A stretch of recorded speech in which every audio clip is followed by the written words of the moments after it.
Yazi namhlanje is Thursday, tomorrow Friday. Lento engidlayo la. Lento akuyona inyama. Kodwa kunento engidlayo. Ayona inyama, ayikho inyama nje. Ayona inyama. Ngidlala inyama ngedwa la ngkhona. Yazi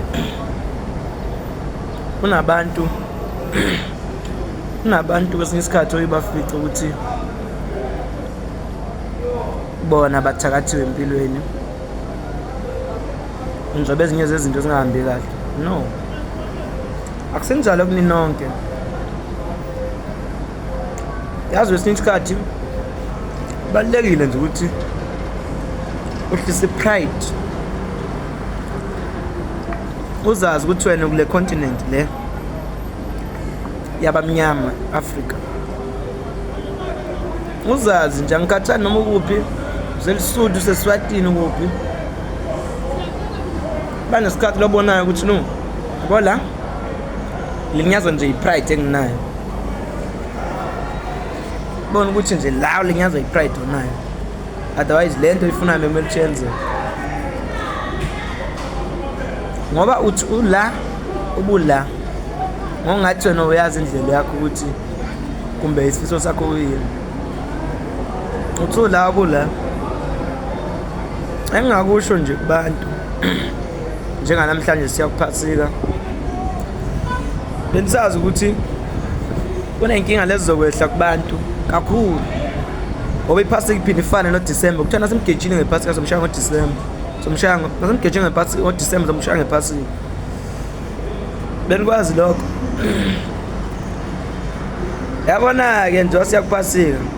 Kunabantu ezondlula nayo le phasika, abazodlula nale phasika bengahlosanga. Bebanga nje into engenamsebenzi. Afuna ukusebenza, afuna ukuthina, afuna ukuzama. Into ehlezi iqolozela amafa nje.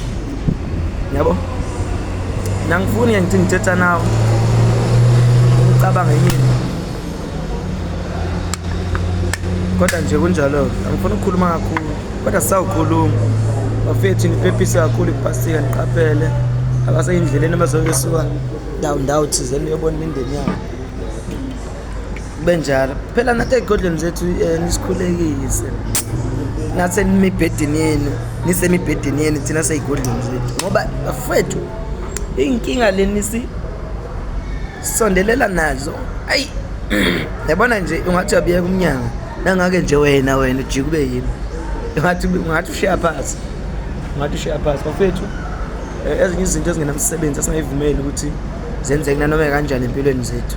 Sikhona singabantu, wonke umuntu unegazi, as long uphefumula uphila njengomunye umuntu. Angifuni ukuba specific kakhulu, ngifuna ukubeka nje la magama ekuthiwa ngiwabeka emqondweni wami njengamanje. Bye bye.